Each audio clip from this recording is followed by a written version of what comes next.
All right. Hello and welcome to episode 24 of the CrackDown. Today we have Vulcan from C9. I know you guys like the banger intro song. Raven in the scrim room every night is what Vulcan told me. So I guess that's one place where we could actually start. I mean, you guys are one of the only teams that has a team house, right? Like most teams are in offices, or like, for example, I live in the same apartment building as EG. They have their own apartments like that are separated, everything like that. How do you like being like the gaming house environment? Like, did you have that on Clutch, or is this like a new experience for you? On Clutch it was split. I mean, some of the players were in apartments and some of us were in the gaming house. I think I lived with Piglet for the time he was there, and then after that, Cody was in the academy house. But I think so far I like the team house a lot more, just because we get to spend a lot more time together, especially with COVID and everything. You know, we can't really go outside, so being able to hang out with each other is pretty valuable to me. So yeah, I think it's good. Yeah, you think that's only because it's going well? Because I've been in some team houses when like teams losing and shit, and it becomes rough pretty fast. Like, do you think that would have like any effect, or do you think that like you'd like it regardless? You know, if you could predict what it would be like to lose, I guess. I think I'd still like it, but it'd be spending a lot more time in our own rooms probably, instead of all spending time in the scrim room. Yeah. I think the previous members did mention that last year they would just go in their rooms because, you know, they kind of hated each other at some point at different times. So, but where we just hang out in the screen room like pretty much a whole day playing whatever game, playing mostly League. But yeah. No, mate, Dom, I know a guy who, I won't reveal who, it's not someone from esports, but it's not relevant. I know a guy basically who moved in with like one of his first really serious girlfriends right before all the lockdown shit started. And I was like, mate, this could be the end for you. Like, this, you are literally now trapped for an undeterminate amount of time with someone you don't even really know yet. But it seems to be going all right. So for now, he's evaded death. I agree with you, though. I actually do think that, like, it's too tough to know what it would be like if they were losing in this scenario. Like, listen, it wouldn't even have to be losing. Even if you were just like a team that was, you know, having up and down weeks, I'm sure that would change the vibe. Because that's one of the things that's interesting about the way Cloud9 is doing it, is most people would say that the best approach now is to split it, is to have separate apartments, and then you go to the work environment and you work from there. Which I would say, I think in general, it seems like for a lot of teams that would help. But it seems like one of the unique things that's working in Cloud9 at the moment is that maybe it goes both ways. Maybe the reason you're winning is that you just got this great blend of people who are all on the same page. It's like, it's hard to separate which is which, right, Vulcan? Yeah, I mean, I also think usually the older players prefer having their own apartments because they enjoy the freedom more than younger players do. And Cloud9, I think we're one of the younger teams on average in LCS, so I think it makes sense that we enjoy the team house more. Yeah. How do you feel about like the NA retirement home? I mean, there's been like posts on Reddit saying that, you know, the average age of our league in LCS is like 3-4 years higher than the rest of like the world, right? LEC, I think the average age is like 21, something like that. And then we have average age of like 24, 25. And even like the people that are rookies, right? Like you have Immortals coming in. Alorum is this new young rookie. It's like motherfucker's like 25 years old, right? So, I mean, from your perspective, do you think that like that's actually a problem with NA? Do you think that people just need to be like ripped straight from solo queue? Because like 3 years ago, I mean, you were pretty much just playing in solo queue. So like, how do you feel about that whole situation? I mean, I think it looks bad, but at the same time, I think a lot of people are giving shit for not trying out new talent, but new talent doesn't really exist that much, right? So I think it's fair that there are more older players here, just because the amount of good players is just smaller. So I think trying to reuse players that were good in the past that can maybe, you know, go back to that level or maybe show like the same consistent level is not a terrible idea, just because younger players aren't that good here. So you want Stunt back in the LCS? That's what I'm hearing. You want Stunt starting on another team and like kicking Poom like all those guys, right? I think you can give Poom a shot just because he might have talent, you know, but because we haven't seen him yet. Yeah, exactly. But I mean, Stunt has been in and out of the LCS for like 5 years now, so I think he's got a shot. But I'm more saying to like someone like Afromu, who was, you know, MVP level only 2 years ago. Had some bad splits between like then and now, but I think right now he's playing pretty well. He's like a top 4 support maybe right now in the split. So I was more thinking of players like that, you know. Yeah. Isn't that also the thing that makes that whole topic bullshit as well, Dom? It's like, I mean, we've already been over a million times the fact that the same people who say that then don't support the teams that are like bad teams but with NA talent. Like, what they really mean is, I want you to bring NA talent in that's also as good as imports. So putting that to one side, because we've done that to death. The other thing I would say is people just like go by the result and then they selectively decide whether to apply that logic. Because, for example, right, I don't see everyone hating on Dignitas for putting Lolo in. What, is he NA talent? Have I missed something? Did he not just play for the last 4 years and just show that he's exactly the player he is now?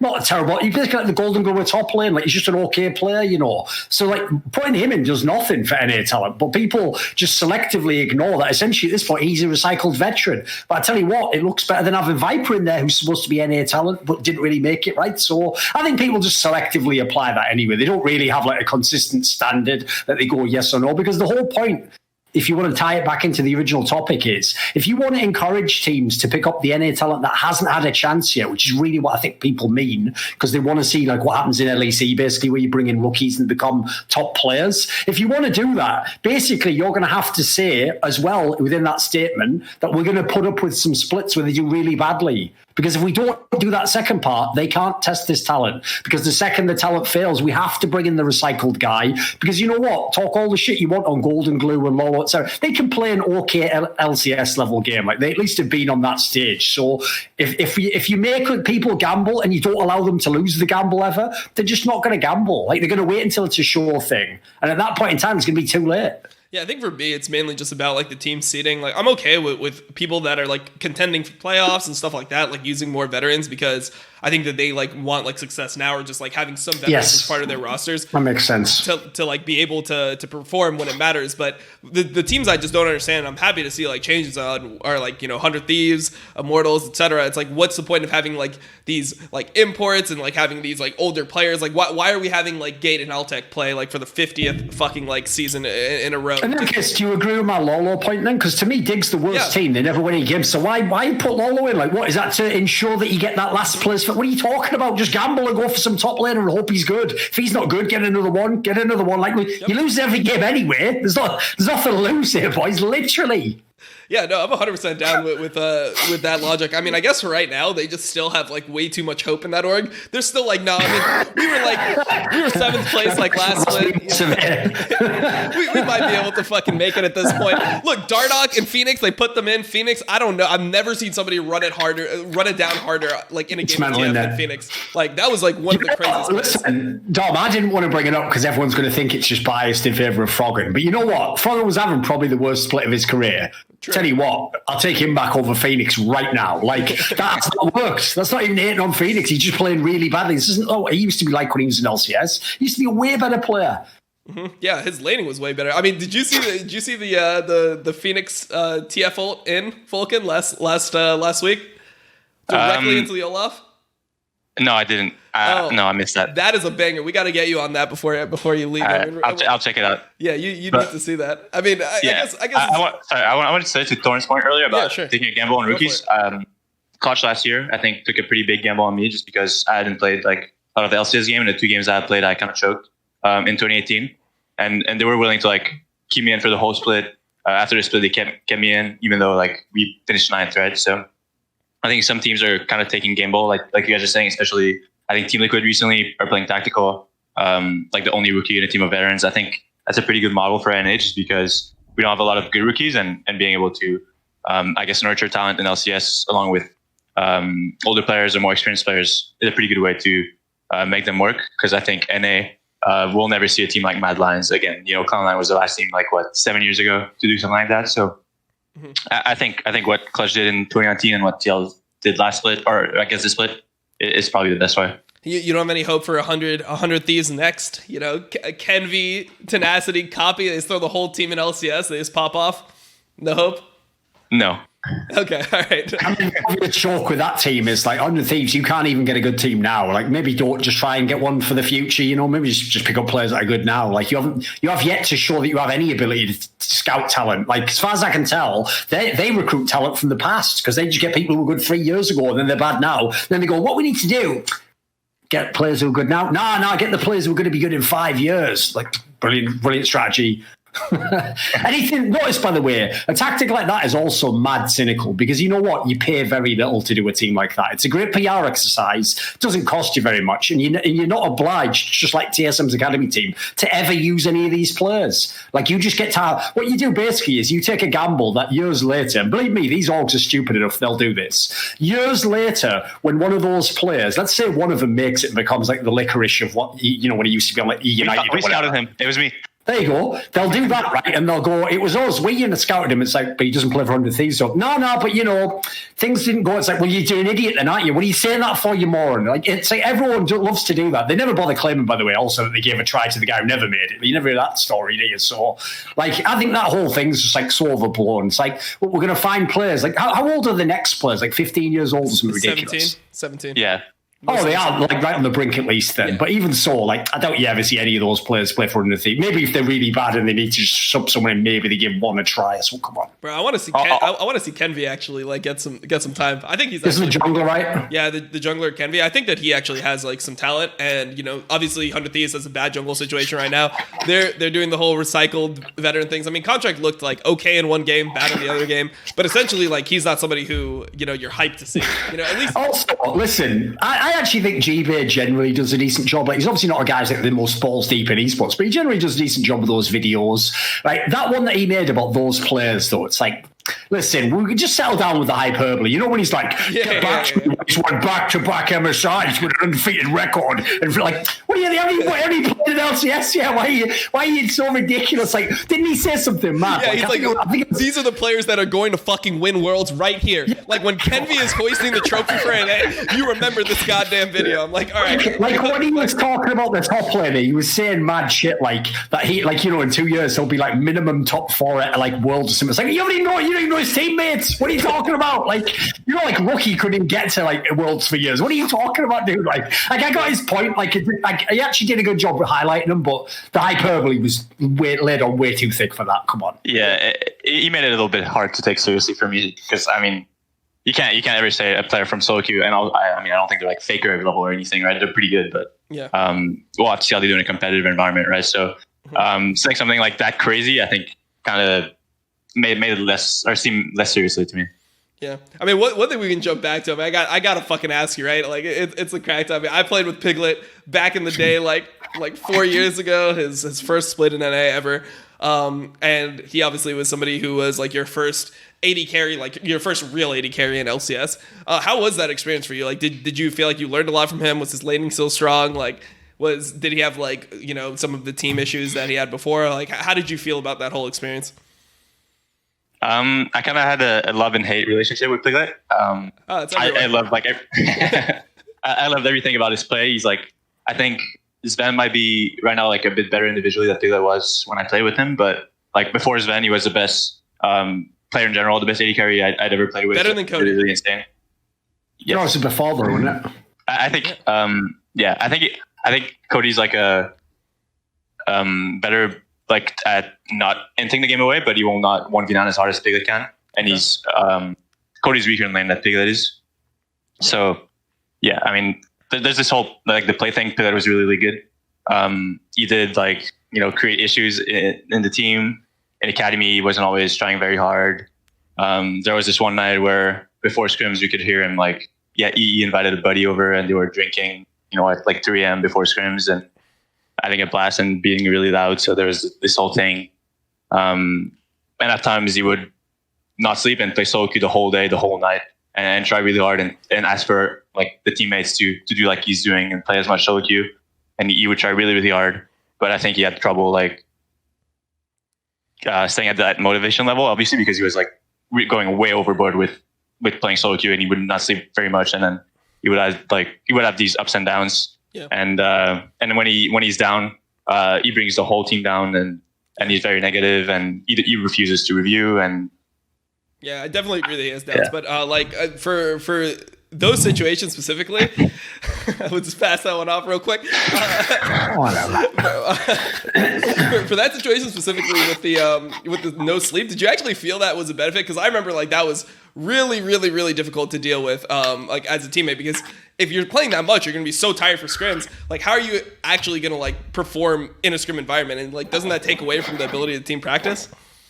Yeah, I mean, it was good in the short term, but after a while, after a few days, obviously, he's going to be tired during scrims. I mean, he would sleep like maybe 3 hours, right? And he would have trouble waking up, and we'd have our coach stuck on his room for like 10 minutes. Piglet, it's time for scrims. Piglet. And he's like, like too tired to do anything. So, I mean, it was good for a little bit that he was playing that much, but yeah, long term it was terrible. That also just sounds like mentally, like that just defines where his career was at. Because as you say, it's not like he was doing that all the time. Like if he was just some insanely dedicated player who just ground himself to a blitz. Listen, you could even admire that. You could be like, well, you know, I wouldn't suggest it. Maybe you've gone too far. But it sounds like he was just doing that thing where it reminds me of people who do like fad diets where they're never like in great shape, but they just like 1 month, because they know they have a problem, which is that they're overweight or they're not in the shape they want to be. Like they just go through cycles where they'll just be like, for this 1 week, they're going super hard at this diet, trying to do everything perfectly, do like the most strict diet possible. You know these ridiculous ones you hear like movie stars do where they're just eating like cabbage soup and drinking like 1 bottle of water a day and they become shredded or whatever. But the problem is this is a normal person, so they'll do that for a week and then obviously no one can maintain that forever. Then they'll just break and probably eat like pizzas and all sorts of crap and just go back up it. And then they get like that guilt cycle, so they keep going back into the fad diet again. Like, oh, I've got to do this. It's like that. It's like that. Feel personally attacked. Listen, it's like that. I mean, crack isn't actually a diet, believe it or not. The problem in this scenario is, you know, is like you actually can see like the positive aspect, which is that what they know that they need to change something, but like the route they take is itself just as destructive, but in the opposite direction. Like you're not going to actually get out. Like I'll bet in this scenario, Piglet knows being Korean, like the way to get better is like I've got to like put in the hours, I've got to be dedicated, but like he's not going to get the results he wants in fucking academy. Like he's not going to become some elite player and suddenly wake up like he's like taps his sneakers together 3 times. Oh, I'm on SK Telecom in 2014. It's my chance to do it all over again. Finally, like that's never happening, Piglet. Like, that's over, mate. You're just stuck in this academy team now, and you have to get 1 win this week if you can. That's all we can go for this week, bro. So I might not do the 50-hour. You know, fucking bronze to challenger or whatever. Yeah. And if you get 1 loss in academy because your players, like your teammates that are young players, that are rookies, you know, this is the first time playing competitively. If they mess up and you lose one game, it's over for Piglet. He won't believe in you anymore. Oh. He won't trust you. He'll not believe in you anymore, and he'll make you know that. Did he believe in you? Yes, I was like, he always believed in me, even though I wasn't always playing perfectly. He always thought I was pretty good. He's not very talkative, right? But I would hear from like other people. I think I talked to Impact once, and he said like, "Oh, Piglet thinks you're faker." I've got a question. Is that because though you just did everything he said? I respected Piglet a lot in the academy, yeah. So, but I mean, like that sort of player. One of the things they tend to hate is when people try to make their own move and then fuck up the game or whatever. Like in your case, if you're the support, like I mean, maybe you can address this. Like the stereotype people have of Piglet is basically like if you know the European player Forgiven, it's like right, we're going to play up in lane all the time. Every matchup, we're going to play like it's the winning matchup. We're going to 24/7 go for kill pressure and try and like push the lane all the time. And if the enemy jungler ever kills us, if the enemy support ever like zones me off, if I ever get killed, that's your fault, and you have to. I get to micro you while I play the game as the AD carry. Like that's an extreme version, but is some of that true? Was he microing me? Not really. I think. I mean, he doesn't like being a shot caller or a leader at all. Okay. He always says he's like more of a player. So he didn't micro me, but he did. He was kind of critical, like in the times that he was reviewing, and he was spending time with the team and trying to improve. Yeah, why are you here?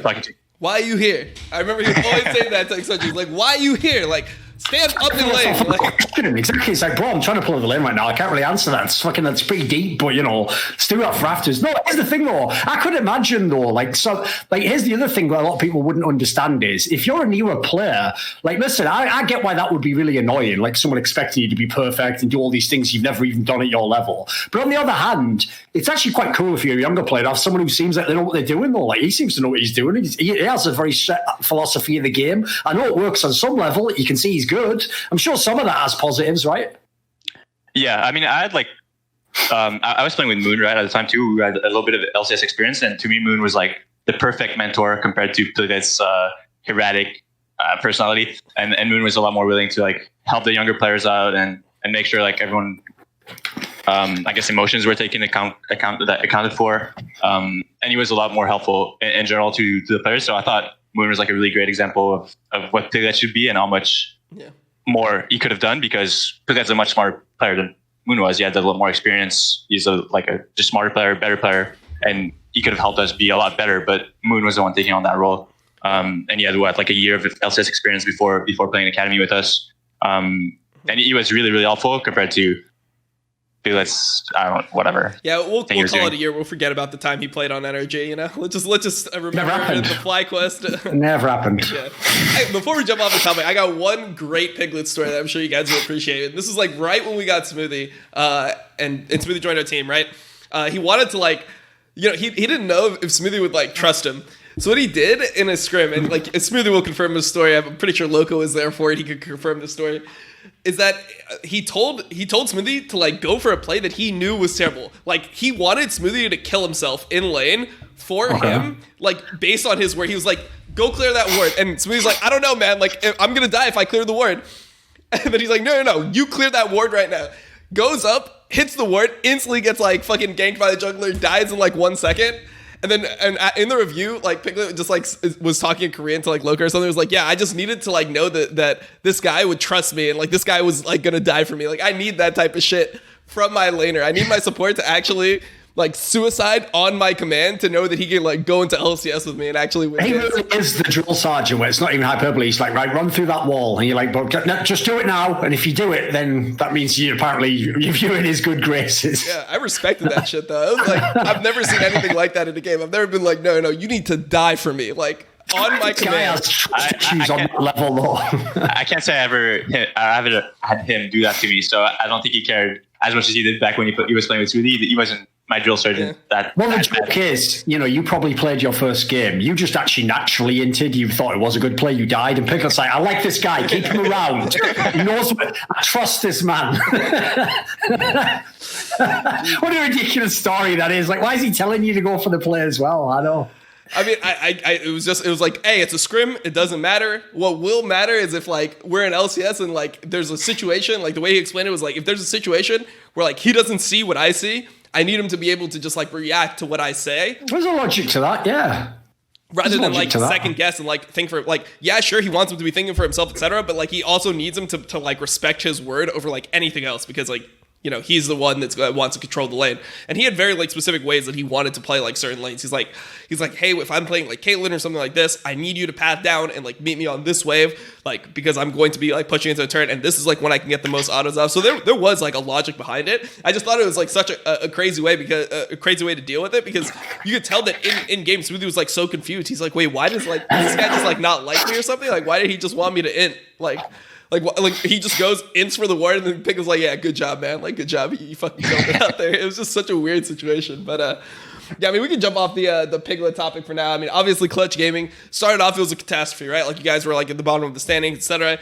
Ended up making a fucking miracle run to Worlds. Like, how was that whole time? Like, did you actually just feel like you guys had potential the whole time and things were just going poorly on stage? Like, did you see it coming at all, or did you just think the season was fucking doomed? I thought it was fucking doomed. Personally, I think most of our team did. Yeah, it was like really terrible. The scrims weren't very great. We couldn't get good scrims. We weren't getting much out of them. And then I think it kind of, I mean, everyone talks about it when we changed like the org. Dean talks about it, and they changed, like they revamped the coaching staff and everything. It brought kind of new energy, and then we started getting a lot better. I mean, I always kind of thought we had good players. We were just unable to kind of make them work together, and just being able to like improve every week, because we got so much better very fast. It was just like very, very insane. Like it felt crazy because we were like stagnating for a while, right? Like even since spring split, we weren't getting a lot better. Yeah, you guys were ninth place. Like actually, we were ninth place, yeah, and then we were like middle of the pack for the whole summer split. Mm-hmm. And yeah, we all thought it was doomed. And then you found out Kiana Rumble, and you're like, all right, draft the shit every game, and we win the game. It was over, yeah. It was that broken. I mean, did that give you like more confidence, like coming into like a team like Cloud9? Did you feel like, because I like coming off like a Worlds experience, coming off like, you know, top 3 in the region, did that give you like the confidence of like, hey man, like I am like better than these guys, like I can be the best support like easily? Yeah, I mean, even though we like we weren't improving as a team. I felt like I was learning a lot just playing alongside. Mostly I credit Huni and Lyra for teaching me a lot. Huni was like the most communicative player on the team, and he would lead team fights very well. He would talk about macro and TP advantage and stuff like that. And he was really, really smart about engages, and it was mostly my role to do that. And he's really good about like teaching players and argumenting about points that he holds, but in a very constructive way. And a lot of people talked down about Huni recently, and I think just like quickly moving over to Huni point here. Sure. A lot of people are very seeing Huni in the negative light, but I think just like he was doing in 2019 Clutch, where our team was terrible and he looked pretty bad. I think Huni always tries to do a lot more when his team is bad and he doesn't believe in his team to carry him, or like even like do fine or go even and stuff like that. He'll try to go very ham and carry the game 1v9, and then a lot of time he'll I don't know, make him cost his lanes, or he'll have deaths for hit. So in 2019 Clutch, he looked pretty bad. Last split with Dignitas, he looked pretty bad. And then when we started getting better, he was like absolutely 1v9. I think he started like trusting his teammates, right? He started trusting us, and he was playing much better. He was, if he played weak side, he was willing to just go even and wait for team fights and pop off there. If he played strong side, he was able to 1v9. So yeah, I mean, a lot of people say like imports are just here for the paycheck, and I think that's totally wrong. I think he cared a lot about playing and winning and making sure we got better. He was a big factor in us improving. And me specifically, he helped me a lot to like be in Cloud9 and just like be the player that I can be today. And same thing goes for Lyra. I think he's a very smart player, and I think it's really crazy that he didn't get a team for this year. He carried us pretty much through summer. He's like the smartest player I've ever played with. I think him and Blabber are like polar opposites in terms of junglers. Blabber is like I'll farm in 1v9 the whole game in team fights. I'll play mechanically very well. Whereas Lyra is good mechanically, but his whole style is... He's good mechanically? His Scar mechanics? Good. Yeah, the Scar mechanics were pretty clean. He would go with Ashes Glory and Predator and zoom pretty fast and press on the right targets. That was pretty good.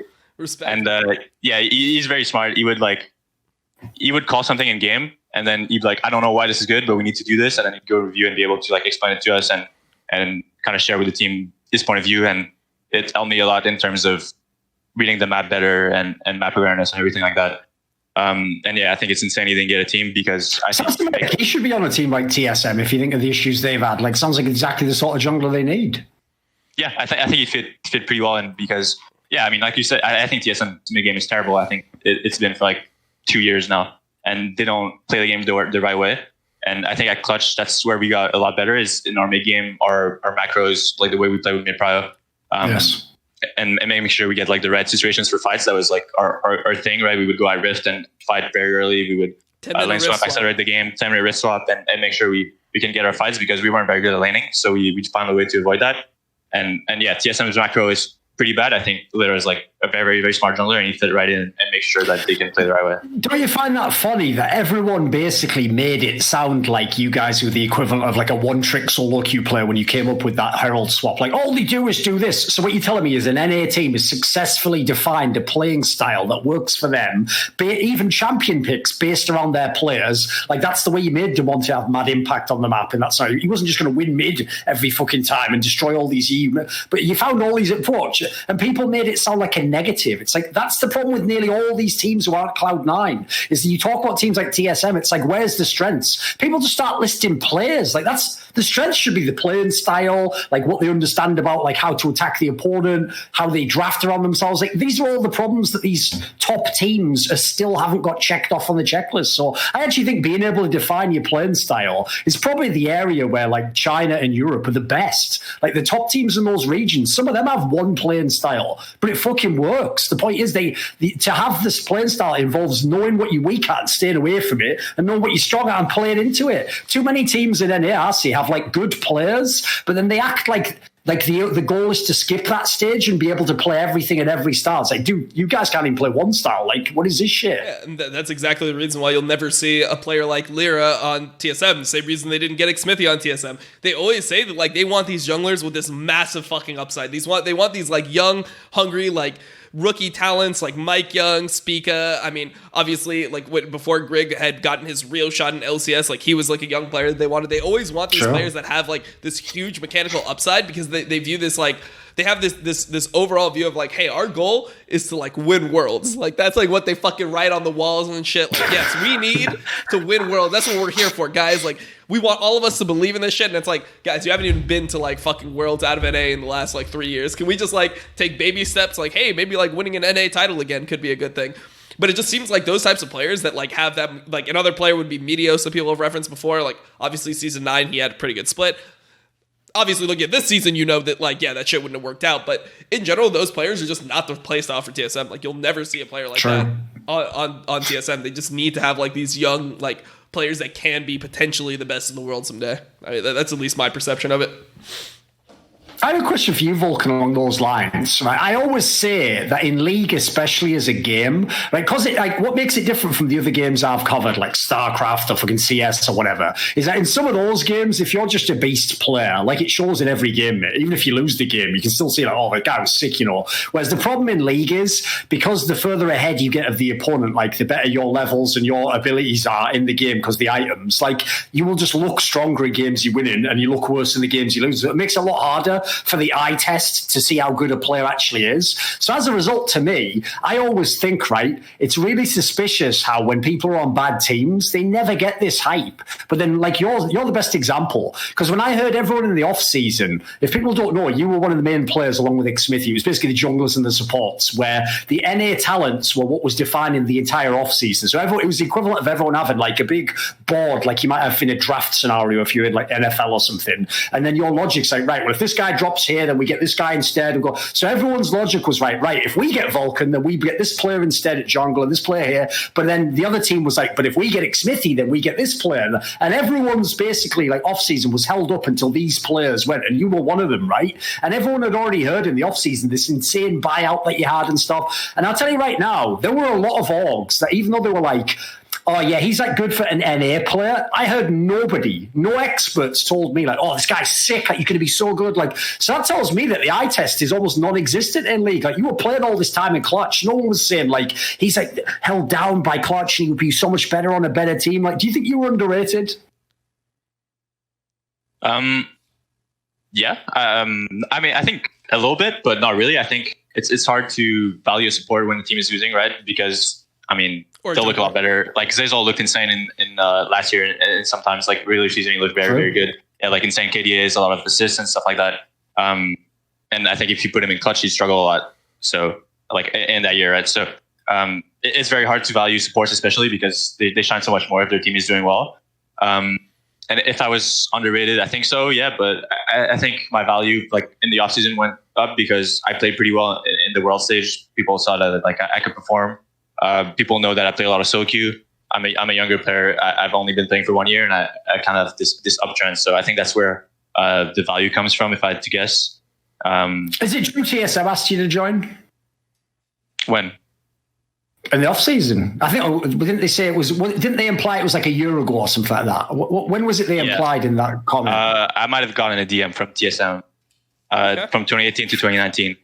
No, definitely not. What you meant was like they must have DM'd Cloud9 organization because they would never. Yeah, you have to understand. You've made a classic. We made one of those mistakes, like Alina, where you said the opposite, which is clearly the truth, and accidentally implicated people in what's essentially breaking rules. But like we cleared it up. That was an accident, you know. So, I mean, I did that on purpose, by the way, Dom. But it's because I need the person just answer. Because obviously you just say the truth, don't you? Everyone forgets those rules. I mean, there's two things that I wanted to talk about based off that. I mean, the first thing is just like, yeah, I mean, even when you're analyzing Vulcan because of like your team, because your team is in 9th place. I think in the regular season, I was always like high on you because I play solo queue, and I'm like, if somebody's just a beast in solo queue, I just like feel like okay, they'll eventually be like a beast on stage, you know. So even when I did tier list and stuff, I only had you at 5th in summer of 2019. I was like, oh, I can see he's better than these guys. Like, you know, I thought Zay's that's pretty decent though, 5th. Yeah, 5th, because I mean, when the team's 9th, having a player at 5th, I think it was like the highest rated player I have. Yeah, that's legit. But like in no world was I like, oh, this guy is like the best. Like if somebody told me last year that you were going to be significantly better than Core JJ this year, I would have said you're fucking crazy. I'm like, look at how good Core JJ is, man. He's literally smurfing 1v9 every single game of 2019, and then he just like falls off a cliff. So, I mean, do you think that like there are players that are on like bad teams? Like, I mean, you mentioned Afro being top 4, but is there any other hidden gems, basically? Yeah, like in the support role. Like, do you think Huhi, for example, is just like a good support or like somebody like that? You know. Let me pull up the every team here. Okay, That idea. Sure. I mean, at the moment, the one he said already, Afro, considering he's lost every fucking game, he looks way better than the rest of his team, right? Yeah, I mean, I think his ball at least. He's a pretty good example. I think he's not bad. I think he does make like a little bit of mistakes, but he's kind of, I guess, new to the role a little bit. And I mean, so the thing is, like, there could be an argument for every single support to be in Cloud9, and anyone could say like, oh, if this player was there instead of Vulcan, the team would probably be pretty similar, right? Just because our team in general is that insane, and the team in the past has been able to bring new players in and integrate them into the system and be able to make it work. So, I mean, like, what if you saw Cordae in Cloud9, right? Like, it would probably be pretty similar. Maybe he played a lot better. Let's see here. Yeah, makes sense. Oh, okay. I want to talk about Ignar. Ignar? Okay. Yes. Yeah, sure. Let's talk about Ignar because, I mean, he's somebody who a lot of people have a weird perception of. I mean, he does a bunch of weird shit that we haven't seen before. He has like ridiculous priority on Rakan all the time, rushes lasagnas every game. He's somehow like always in the enemy jungle. He's just like setting up a flank, which might like win or lose your team the game. Like, how do you value him as a player? Because I've heard a bunch of mixed opinions. Like, most of the opinions I've heard from other pros is they think he's just dog shit, even though he like. I think he's overrated. Yeah. I think he's very good. He's very good mechanically, but I think that, I mean, the best example is the recent game versus TL, I think, where he was playing Rakan. Yeah, and he had like a zero mid, he had Ezreal, and he kept trying to go for these flanks, and that's what he does every single game. I think he plays League of Legends not to win games, but to have the highlight plays. Like, he'll go for the pop-off plays, he wants to be in the montage, and there was that one game, he kept trying to flank every single time as Rakan. When his team wins front to back very, very hard, he has Ezreal. Like, if you just take a slow fight, Ezreal Qs, he kites them away, you'll just get free damage, and then they'll try overextending. Rakan will come in, charm everyone, win the whole team fight, the game is over in 1 second. But he goes in the flank, he forces his team to like commit to this very, very bad like fight, because it's a back to front instead of Ezreal's rushing in the corridor, getting flanked by champs because he has to follow like Ignar's engage, and he gets popped, and I mean, it's Smash's mistake, right? He should have gone, and you can't like fault Ignar only for that because Smash messed up. But he puts his team in a position where they have to play perfectly to follow his engage. And even it's not better than the alternative where he just chills behind his carries. The other team has to engage because they're shorter range. They have Ezreal, and the game's over. But no. He needs to go for the pop-off play and look very like, I don't know. Do you think it is him? It's cringe. Do you think he wants to go for like the pop-off plays just for the highlight, or do you think that he actually just doesn't understand those types of concepts? Like, he's not able to identify when his team wins. Is he doing it maliciously, basically?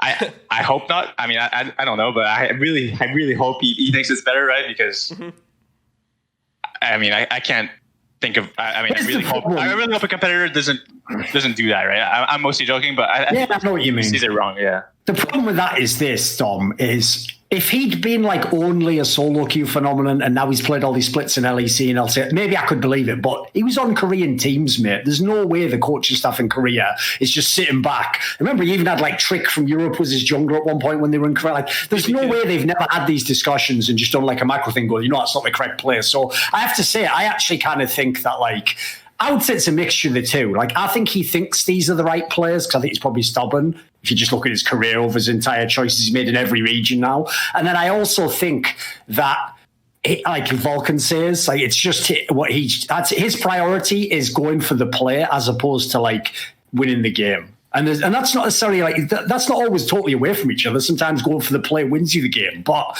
he does that sometimes at the expense of the game. Because to me, the reason I think he's mad overrated is one, people never shut the fuck up about a series that his team didn't win. Like, I always say that if your greatest accomplishment is a series you lost, might be time to take stock about how good you were as a player there. Second one is like the angle that like he only is the best when he's on these champions, and they're quite limited, and they're nearly always like super effective playmaking champions. So where's his backup game? Like, every other player who's good on those champions had a whole plethora of other shit they could play as well. Like, the whole meta could switch and they could still be top players. Like, it's very rare that support is supposed to be the one where it's like, what are my two champions not in the meta? Right, I'm now like 6 places worse in the rank. It's like, what? No, normally, like, your support's like, I'm supposed to have a base level and then some champions that are better. I'm not supposed to have like a massive high, like, valley and what do you call trough in that sense. It's not supposed to be that extreme. That's like some fucking top lane shit or something. And then the third thing is,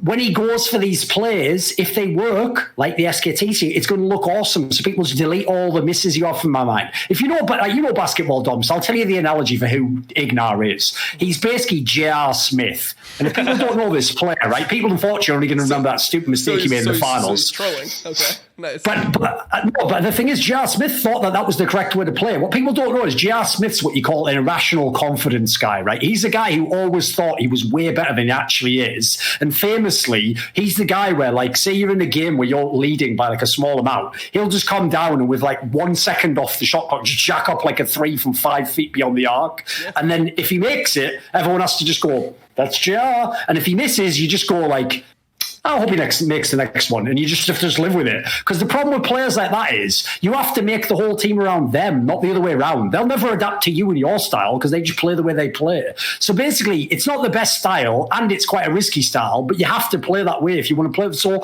if you see Ignar, there's no point having Ignar on your team if you're not going to do this shit. It's clearly his entire strength. But at the same time, are you ever going to be the best? Like, I don't like to diss them, but in my opinion, the only reason FlyQuest is as good as they are now is because the rest of the league sucks. Like, in a sane world, FlyQuest would be like a pretty solid, like, fourth best team who makes the playoffs. They're never going to win, but they're going to do decently, you know. The idea they can be like second or third is like, I think that's just more of an indictment of LCS, I'm afraid. Yeah, I agree with that. I mean, to put it like back on your JR's point, I mean, sometimes JR gets hot and he'll just drop like 50 in the game. Exactly, so, yeah. So he can win you a game, but like I think that I guess in the Ignar example, I put some of the blame on the carries because I doubt that the carries are sitting there like, yo, we win front to back, like don't flank, motherfucker, and then he's just doing it anyway. You know, like I feel like a lot of times supports need. I mean, obviously, like top supports and top junglers don't need that type of direction. But I know like the feeling of being in game, you know, and you're like a Gragas player, and you're like, shit, man, like I feel like I need to like E-flash. Like I feel like I need to E-flash and ult somebody back. Like that's just like what the play is. And you know, a lot of times it takes the carries to like kind of like rein you in, be like, all right, like don't worry, like I'm Azir, we have Ezreal, like we will destroy their fucking front line. Just play around me, peel me, and we'll win like that. Like sometimes I feel like you need your carries to do that. So I don't know if like Vival and Mash are vocal enough to actually like dictate to Ignar how the fight's going to go, because I feel like as the game goes on, you know, 80 carries, mid laners, they just know their role. They know like how much damage they're going to do. They're going to be able to like kind of give you a better, like a more accurate representation of like what the team fight is than a jungler is going to be able to like, you know, see, or a support's going to be able to see immediately. So I don't blame him completely for it, but I do like agree that, you know, sometimes it just looks like pretty egregious. It's like, come on, like how do you not see like you're going to win front to back with like an Azir here? Like this has to be like the fucking play. So yeah, I mean, Ignar's a special home run. That's what I would say. That's what would be written on the whiteboard if I was the coach of FlyQuest. Like, Ignar, every play can't be a home run, mate. Sometimes you have to bunt. Yep. I mean, sometimes you just gotta fucking suck it up and play Yugi, you know? Like, exactly. It just is what he wants to play Pantheon, so their draft will go like this. You'll be like, there you will pick Aphelios, and then they go 2-3. They're like, yo, Ignar, can you play Nautilus here? No, not Nautilus. I can go 4-5. And they go in 4-5, Nautilus gets banned, Thresh gets banned. Their coaches are like, yo, what are your options here, Ignar? He goes, Pantheon, Gragas, Lee Sin. Pick one. Pantheon, Gragas, Lee Sin. I'll go Pantheon. Pantheon looks good here.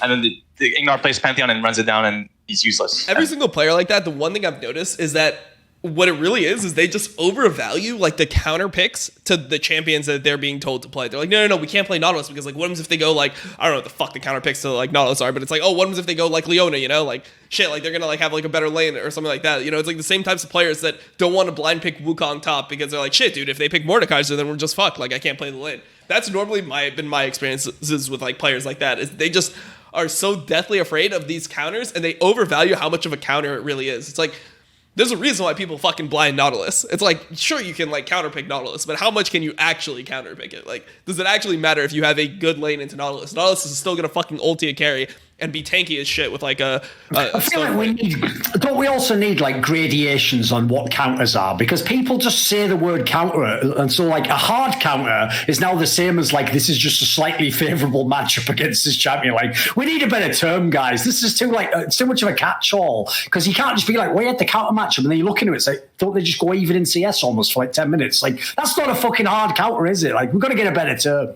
Yeah, definitely. Yeah, I mean that's the thing with Israel right now is he has these counters where he'll go even in farm the whole game because he queues from 2 screens away, and then he goes Exactly, and, my God. and he's like as strong as the other guy, and he does a lot more.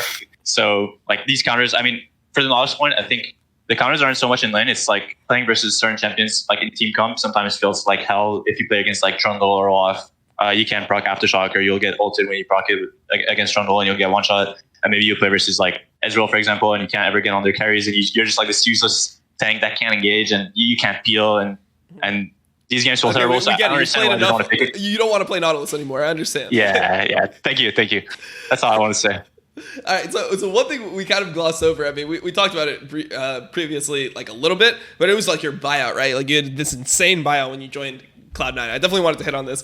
At what point did you know that your buyout was like $1.5 million? And like, I mean, I know Cloud9. 7, wasn't it? I know Clutch. Like, you're not making 1.5 million playing for either of these teams. So like, is that like a crazy fucking number to you? Like, it's like holy shit. Like, people are selling me for 1.5 million. Like, Jesus Christ. Like, who's gonna fucking pay that? Was that just like unreal, like Monopoly money, like numbers to you, or what?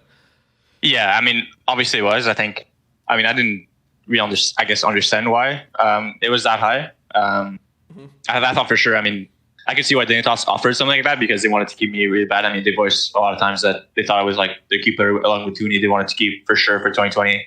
And then, yeah, I mean, the first time I heard, I think it was like once Jack first contacted me, or like Clutch had given him, or I guess Dignitas had given him the right to talk to me, so they made him contact me. And then he was like, so if we were to negotiate salary, your buyout was pretty expensive, but we want to make sure that, you know, you're paid the right amount. And that's kind of where I started hearing from like my friends, apparently 7 figures is their buyout. And you think it was I kind of heard. Were you like, oh no, there's no way that's right? No, I didn't think it was a joke. I thought Dignitas was milking it very hard. They're trying to get the juice. So they needed it for Huni. Yeah, they needed to pay for Huni. They took that money immediately and threw it in the fucking black hole. And then sent him away to EG after one split. So yeah, well, why not? Yeah. Yeah. I mean, that still is just like, I mean, crazy. So when you like originally signed your contract with Clutch or Dignitas and you know, you were just happy to you know, play LCS. You weren't like, oh shit, wait, $1.5 million like buyout. Maybe I need to like, you know, negotiate that. It wasn't anything like that. Sorry, can you repeat that? Well, actually, in your contract, was it even actually stipulated the amount? Because most of the times I hear about enormous ones, it's like there is no actual number, and then they all just makes up the number basally. And so I assume they just go based on the. Is that what was going on here? Yeah, I mean, my contract with Clutch, I got it from Scouting Grounds, 2017, and the way it worked back then is the teams drafted the players, and then you were in. I forget the word, but you're basically in contract prison where you can only talk to that team who drafted you for like 3 weeks. And the end date for the 3 weeks is the like 21st of December, where every single team is finished. They assign every player. Mm-hmm. And so you can only talk to one team after Scouting Grounds. And I had a pretty good Scouting Grounds.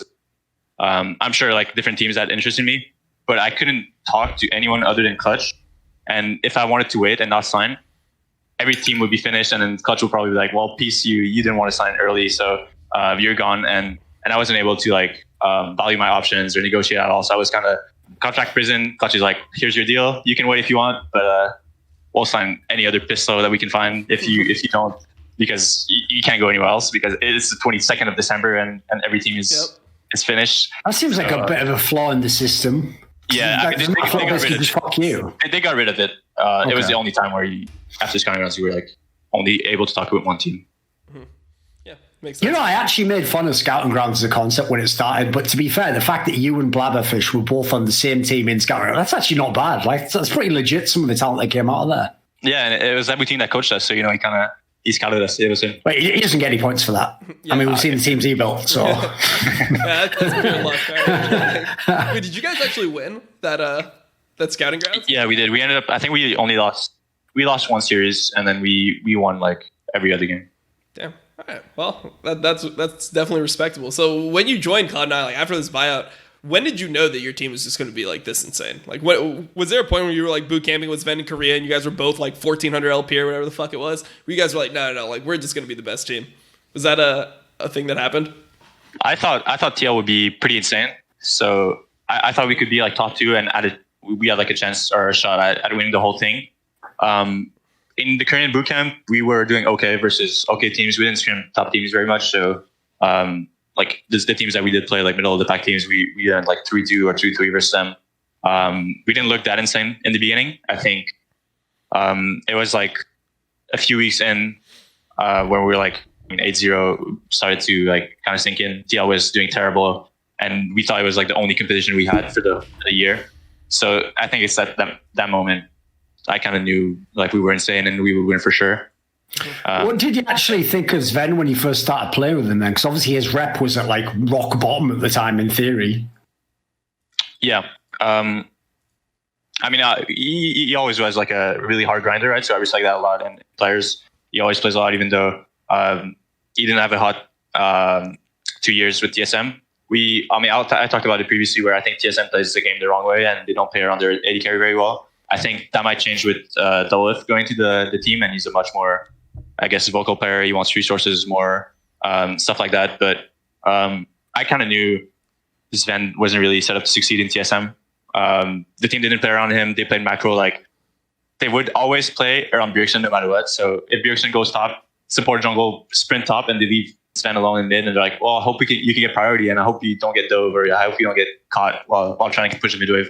So I knew it was like we shouldn't judge. I guess I thought we shouldn't judge Zven from those 2 years. And then when I started playing solo queue with him, he was really good mechanically, right? And he was really, really funny in comms, and he was always like getting salty and negative, like talking. I was like, fuck, this guy's gets so angry.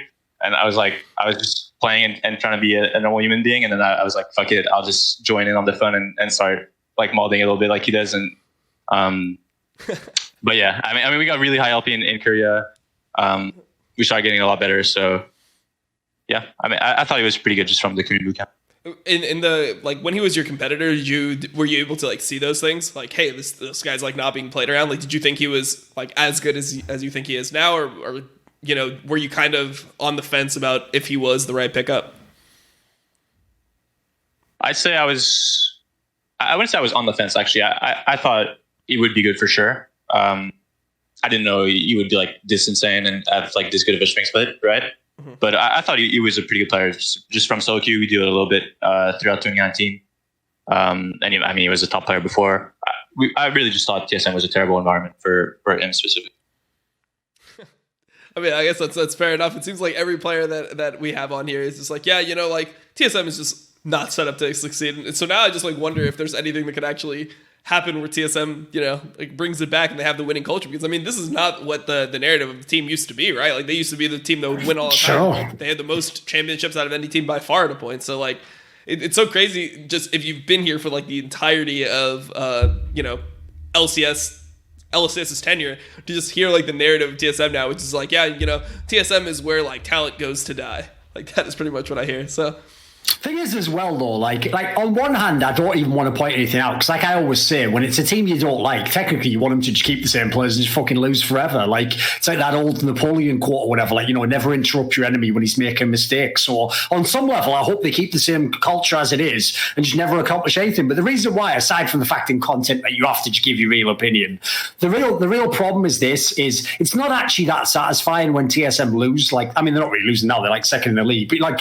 they don't look like the best team put that way. But the reason why it's not that satisfying is they don't have the fans that'll ever give you the W, even when they're taking every L in the universe. Like, to no TSM fan ever says, like, I was wrong, actually, they're not good. They either just hate, like, what they do is the second they know the player's getting kicked, they always knew he was shit, he never should have been recruited. Dardoch, I always thought he was toxic in that. Like, 1 second before they recruited him, when they knew he was coming, they were like, I think there's a lot of upside to Dardoch, and actually he's probably reformed and changed his personality a lot. And you know what? TSM's probably the team to take him to the top, and actually we need a player like that. Like they just go with the wind. So as a result, you can never really get the satisfaction of them like just admitting that they're wrong. So like I think basically TSM's in a really bad spot at the moment because a lot of the things behind the scenes that people never get to hear publicly is still based around Reginald, basically, in the way that he operates the team. And so that in itself makes me have no real hope from Dom because it's like it's not a new coach who's going to fix it. It's not like a new player is going to turn it all around. For whatever reason, there's something about, I won't use the term toxic, there's something broken, something disconnected about the structure that they don't seem to address. Like they do think you just get a different player and it'll fix it. But like how many players, like put it this way, how many AD carries in a row could it be? How many supports in a row could it be? How many junglers in a row could it? How could it be everyone except fucking Bjergsen, Haunter, Double Lift, and Broken Blade? Like they're the only players that have been capable for the last years and years. And it's funny, the same fans that are TSM fans now, they didn't mind Biofrost just being off in CLG for all these years. They weren't crying for him to come back. Like they were fine because guess what? When he wasn't just playing Rakan, he just looked like a normal support player. Like I've just figured that out. We've got Ignar, got this, even fucking Baolan. It's like if your best champion's Rakan, I need to see your next 3 champions before I see you're a good player. Because I tell you what, everyone loved to meme on Baolan because he was shit. But I tell you what, if you put him on Rakan, he look like the best support in the world. There's a problem if that's the case. I'm just going to say that right now, Biofrost. Ah, shit, Rakan's my best champ too. I'm stressed now. I mean, it's everyone's best champ, man. He's doing it now. you know, there has been some promising Rakans from EU. You know, all the Rakan gods are actually like beasts in EU. Like, you know, like Mickey, and then obviously Kaiser last split was insane, and now he's just like probably the best support in EU currently. We talked to Vulcan a little bit before. I mean, he said he watches like a little bit of Europe. Are there any like supports you actually look up to? Or are there any supports that, like, even though you haven't played against them, you just respect based off just the eye test or what you value in supports? Yeah, I think. I mean, I don't know too much about Kaiser. I haven't seen him play very much. I know a lot of people are praising him to be the best supporter right now, but I looked up to Mickey and Ilisang the most because they have like the most pop-off plays. They're like the most consistently. Consistently is wrong for Illy, but most consistent. Yeah, sure. Yeah, I mean, he goes for like the really good plays. I mean, it's not like no, exactly. It's not like that. He goes for the play in the right situation, so it's very nice to watch him play. And yeah, but I mean, I think I can't take too much from them when playing NA. I think NA is like, I mean, I don't need to do those plays right to win the games. I'm more focused on macro stuff and I guess support things, but yeah, they're really insane mechanically. And I look up to those. Did it ever worry you about like how much Hilly gets caught, or like, you know, the Hilly ints? Like, because I mean, he's notorious for just having like an absurd amount of deaths. Like, is that something where like, as a support you kind of respect it? You're like, oh, whatever, like it's okay to die there, or do you think that he's just like, you know, going way too ham most of the time? I mean, sometimes I respect it because his team plays pretty passively, and he's like, I don't care. I need to go in. You know, we're gonna lose this game. I need to do something. I need to try this really insane play. And it obviously backfires, but it's not like only in the games that are lost that he does like get caught like that. So you can't like just excuse him and be like, oh, he's trying to make the play, because sometimes the game will be even and he gets caught. But I respect when the game's lost and he's like, fuck it, I'm going to TK ult into 5 people and bait them into trying to kill me, something like that. We'll take it. Was there anyone like, you know, I mean, because obviously you're a pretty, you know, recent player in the LCS. Was there anyone that you wanted to model yourself after? Like, did you have any like supports that you really looked up to when you were like, you know, starting to train to become an LCS player? Because I know for years you actually took solo queue really seriously and were like, you know, you were grinding to be the best. Who are the best solo queue players in NA? Zven is ranked 1 and 2. I mean, just for support though. What about, are there any supports that pop off and reckon solo queue? No, not really. Not. There's no one that like pops off in solo queue, whereas they don't pop off in scrims or LCS. It's Cortege that's the other support. We have to have the conversation, mate. You're always fighting that fight that the AD carries are mad strong and they should stop crying, right? Well, the role everyone always says is like support's so busted. It's like you're playing a mini mid laner and you're also like, so where are all the supports dominating solo queue, Dom? Where are all these fucking LCS pros? And I'm with Vulcan on this. I say it so much. I think the support is ridiculously overrated. Like, sure, it can make it, like, it has like a lot of impact in its own ways, but it's definitely the worst role to carry solo queue from. Like, I don't know how the role that gets the least gold, like, just because you have utility, is somehow like now being perceived as, oh shit, yeah, support's like actually broken. Sure, like if your fucking AD carry is Zven, then playing support is fucking broken for your in lane. But like most of the time, like if you have a fucking random piss low AD carry player, how the fuck do you win the game from support? Sure, you can try to roam, you can try to do other things, but it's fucking hard compared to what other roles have to do. Like the real problem is people just take those few champions like Pyke that can just take over, and they act like every support champion's like that. Like, mate, you play a game of Nami, you don't do any of that shit. Like, the idea that you can just roam all the time like a pro game, you can't. Like, your team's not going to do the correct thing, and the enemy's not going to be where you think he would be in a pro game anyway. Like, half the time, that shit's just a waste of your time. The thing is, though, playing NA as support is very, very hard to climb. But when I went to Korea, it feels so easy once you reach Challenger. I mean, Diamond's like a fiesta, and this can't take too much away from there. But once you reach Challenger, at least for me, it felt very, very easy to climb more because the games are much more predictable, and you'll know. Like there are more patterns in the games that in NA. And in NA, if you want to win solo queue, you need to take into account that your teammates are pretty boosted and they won't like try to punish any mistakes. They'll just farm and maybe they'll go int. But most of the time, they like if someone does a mistake, they won't punish it. Whereas in Korea, if someone like steps up too far, it doesn't matter if there's Ziggs or Ezreal in Korean solo queue, people will punish it. Like Ezreal will flash forward if he needs to. If he thinks someone's mispositioned, they'll like take the game into their own hands and go for plays. And just playing support and playing around the enemy jungle in Korea, it feels just a lot easier to climb with.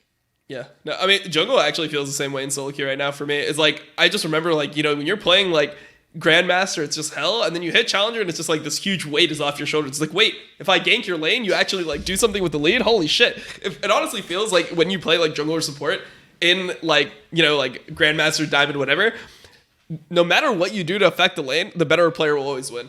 Like it's like there's no way that you can gank a lane enough that your teammate is suddenly going to just start like smashing them if he's a worse player. Like it's just like no. Like this guy is better than you. He's up, like you're up items. Doesn't fucking matter. He's gonna show you either way. So I'm definitely with that. I mean, I've got an evil question though for both of you. Since you play the supportive roles in theory, like your jungler is a support. I've got a question for you, right? And listen, it's an evil question because one I want to know the answer to, but you might ruin solo queue if you say it. So here's the question, right? If you're playing a game and you notice that the person who you're trying to help, so in your case, the AD carry Vulcan or Dom, like you say, you pick a lane where like this matchup makes sense, I'll gank for this guy. If you figure out early on, like, this guy's fucking shit, like there's no, I can't carry him. Like no matter what I do, I can't carry him. Should you, if you could arrange it, be evil and take all the kills and just try and make yourself farmed, basically? You should just get yourself fed if you can. I don't know about support, but it's jungle every time.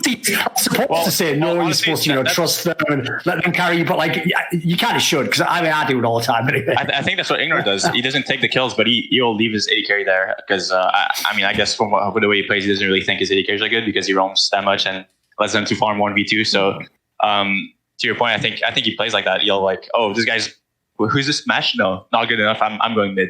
That's how he plays. I think it's crazy that just Chucky's he's doing that in LCS though. Yeah, that's the thing. Exactly. He's like, as long as I keep getting these auto-filled AD carries, I'm fucking going mid. And they're like, dude, it's the LCS. It's like, NA lol. I thought this was solo queue lol.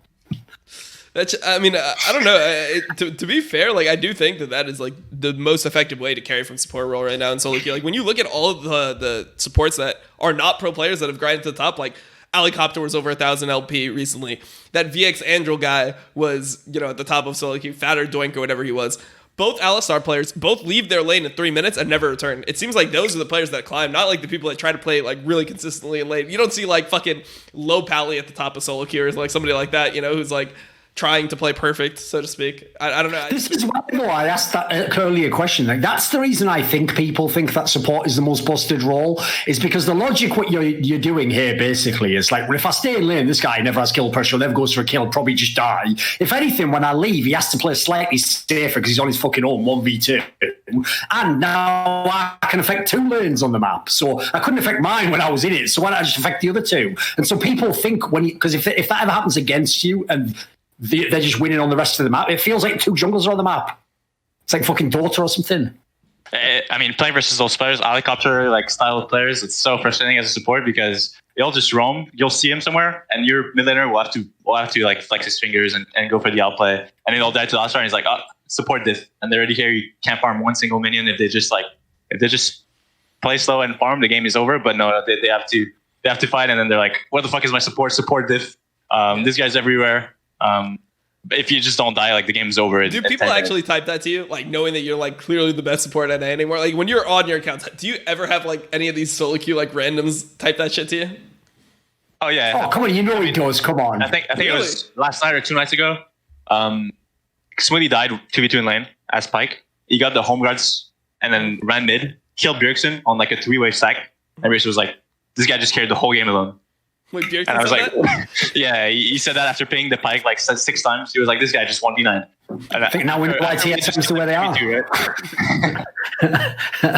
That's fucking insane. Here's the thing, like when you say that, Tom, I know what you mean. Like in theory, they shouldn't if they see his name. But like I know from years and years of knowing pro players, dude, you could literally be Faker, and like maybe not because Koreans might be different, but you could be like the best player by far, and there will always be the guy who's never even played pro who's like, it's just politics. Like I'm probably better than you. Like who gives a fuck what you're in Cloud9? Who cares? Like I just had a worse AD carry. There's always the guy who thinks he's better. Because the problem is, I mean, people know this. It's like that saying that like the problem with stupid people is they don't know that they're stupid. So as a result, they remain stupid. Right? In the same sense, the people who are delusional, they don't know that they're actually bad. So they always think they're way better than they. Like there's this conspiracy that they're not good. So I bet people all the time are saying shit like that to you.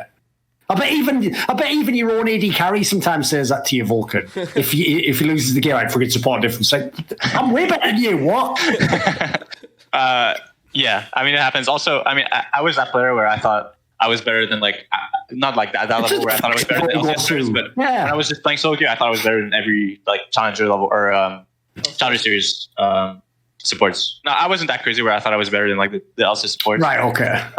But I thought I was better than the challenger series players, but I didn't realize like how bad I was and how I wasn't like very smart about the game, and I was very good mechanically. I was better than mechanically, but it doesn't really matter because I play a role that mechanics don't really matter as much.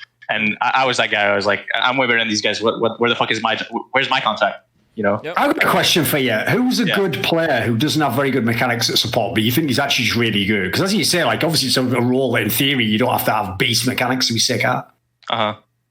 Who fits that role for you? Well, we know it's not going to be Ignar, so that eliminates. No, it's not. Ignar's the other way around. Yeah. I think Zizal is a prime example. I think he's like not a very good mechanical player, but he's a pretty smart player, and he's able to like have impact in the game without being the best mechanically. Yeah, makes sense. I mean, one thing that I like about Cloud9 is like how seriously you guys play solo queue. I mean, I know Licorice barely plays. He recently, he was grinding at the same time as me, so I saw he showed up in a lot of my games. I think he had Challenger like in between splits, but he barely plays any solo queue. But the rest of you guys are always like top of the ladder, right? Do you think that like is just one of the main reasons for Cloud9 success? Like you guys just end up outperforming everyone mechanically. Like people can't lane against you. They can't even get to the point where they can make better decisions because they're so outclassed in every lane. Yeah, I mean, I think there's a very, I guess, direct correlation to trying hard in solo queue and playing a lot of solo queue to how you perform on stage. There are some like outliers where XBT doesn't play a lot of solo queue and he was able to win a lot of titles, but the way he played the game didn't really rely on his mechanics. So in that sense, he didn't need the solo queue. But I think in general, you will be a lot better if you play a lot more solo queue, and that's just a fact. So. Mm-hmm. Thing is, as well, when people say that, like they always mention that Licorice says he doesn't play. To be fair, I think when Licorice was on Summon in Insight, he said something weird. Like he's one of those players who plays, like 1v1s and plays with bots and stuff. So he just has his own, as far as I know, he just has his own training method. He's definitely not like fucking around. Like it's not like the Xmithy example where the joke with Xmithy is he's like one of those fucking drunken masters out of Kung Fu or something, and he just comes in like, you think he's shit, but then he just whips over with Skarner and he's told you to a team. Like, what the fuck? Like, was he playing the whole time? I was like, no, he's actually drunk, but he's just a master. So in respect. So this is what we need. We need your actual opinion of Blabber. Like, do you think Blabber's just like an insanely good player? Because every single person I talk to Niski, I do co-streams with him. He flames him the entire time. He's like, oh, Blabber's such an idiot. Like, even the last game that you guys just played where he like flashed into them with Volibear, he like flash ulted with Volibear. He's like, Vulcan told him to just take the flash and then we all died for it. Blabber, man, like he's such a fucking troll. Like, do you guys like respect, like, do you guys think he's like actually just by far the best jungler in the league? Like, how do you view him? Yeah, I think he's by far the best jungler in the league, but I think if he was on the bottom team, he would look absolutely terrible. People like to compare same players, wouldn't he? And he'd just die. Sorry? Wouldn't he still go for all the same players as well in the worst team with no follow-up? He would, yeah. Because he goes for a player where, like, if everyone plays perfectly, then it's, like, fine at best, right? Yes. It'll work for you.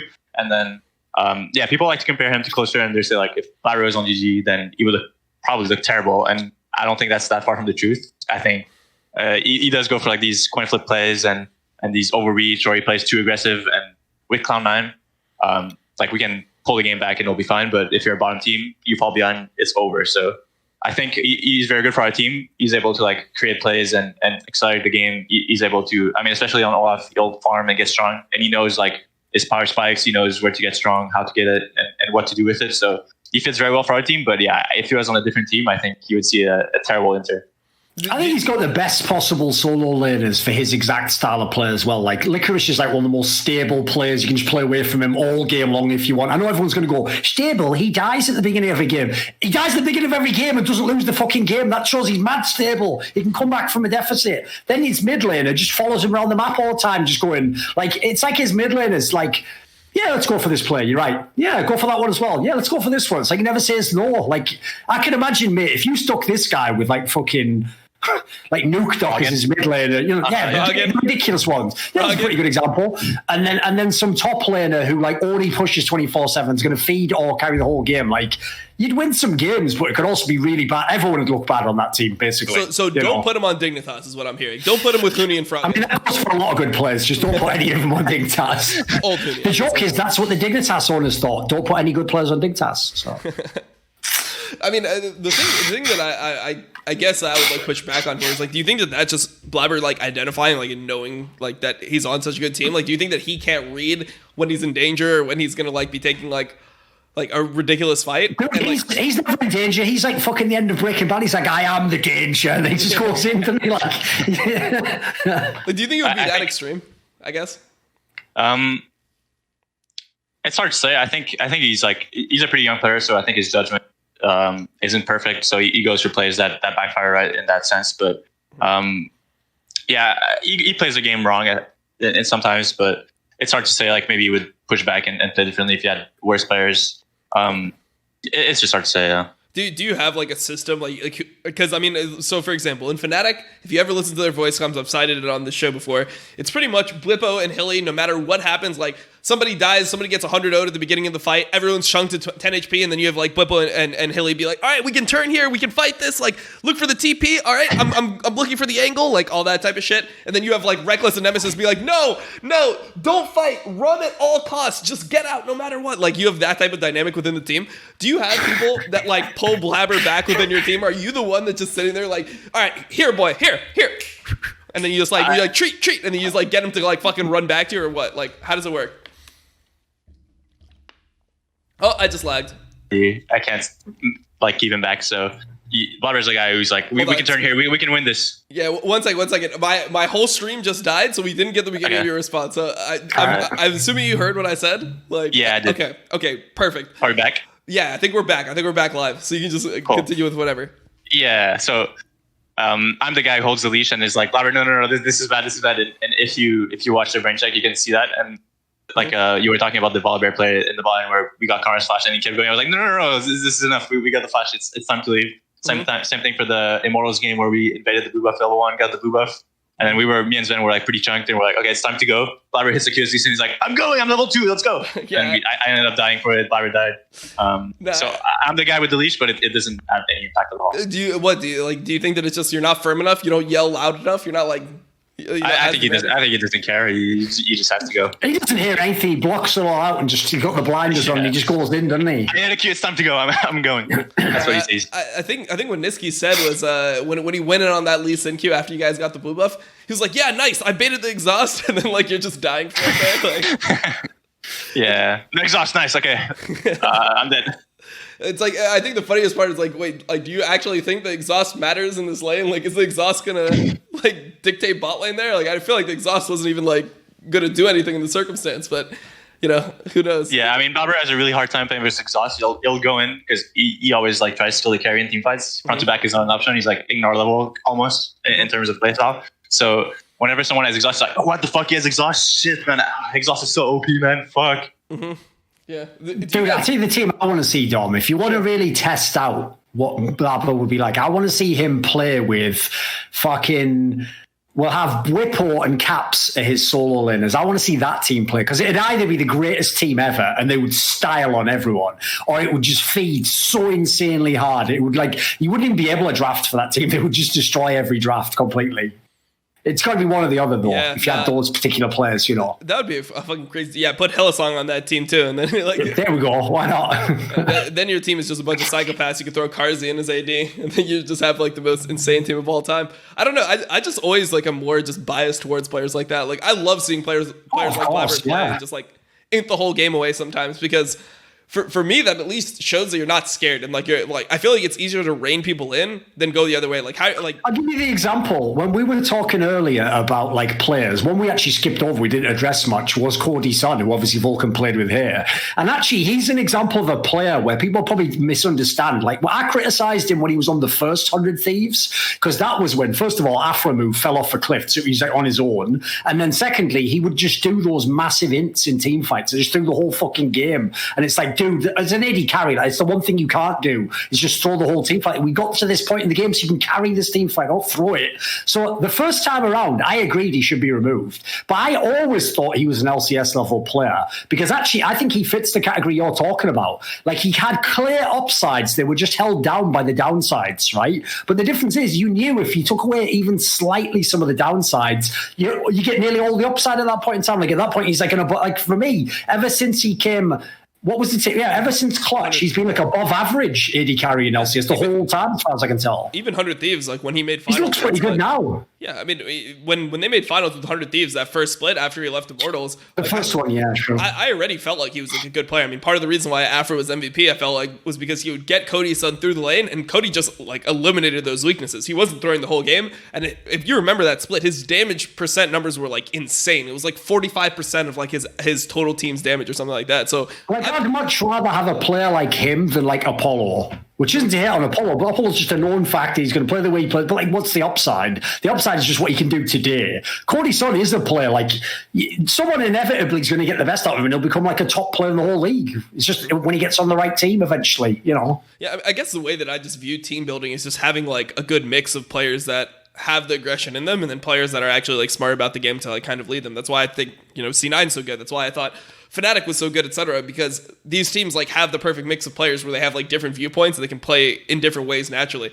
One of the things that I hate is seeing like these complete like mismatches of teams where it's like, all right, like Immortals, for example. It's like you have 5 like brain players that are supposed to be smart, and obviously the Immortals I'm referencing is not the one that we are recently seeing with that began the split, yeah. Yeah, we're talking about like the Immortals that played all of last split, etc. Where it's like you have kha'zix, Smithy, Apollo. It's like, okay, so you have a bunch of like role players that are gonna like reel the team back and play safe.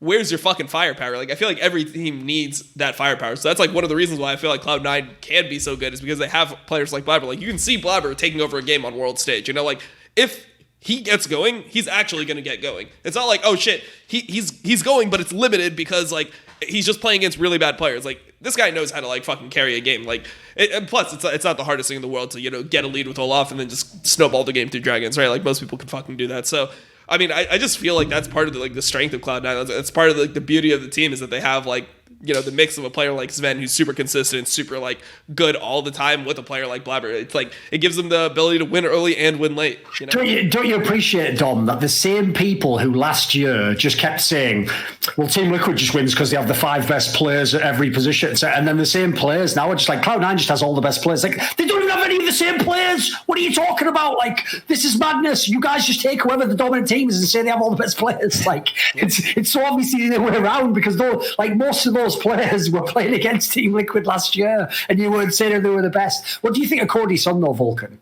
Give us some thoughts. Yeah, I mean, a lot of people think he's like a pretty weak laner. I think that's true, but he won't like int the lanes away or anything. He's just like, it's hard to get advantages playing with Cody, but he'll stay even, he'll farm up, and then going into mid game, into team fights, he's really good at like getting resources, not dying because he doesn't get caught. I mean, you did mention, I think, about 2018 Heart of Thieves where he would get caught in team fights away, but that wasn't a thing with me in Clutch that I noticed. Okay. He was like very good at not dying and making sure that he's there in team fights and cleaning up. He would deal a lot of damage, right? And he had like this crazy streak of like 5 games at the end of our summer split where he wouldn't die at all. He had like 0 deaths. So he's like, yeah, he's weaker in the beginning, but he's really good at scaling at being impactful in team fights. So that's kind of how I view Cody, and he's also like a pretty positive guy, and he was like a pretty drastic change in comparison to Piglet with how much he was willing to put into VOD reviews and improve with me. We do a lot more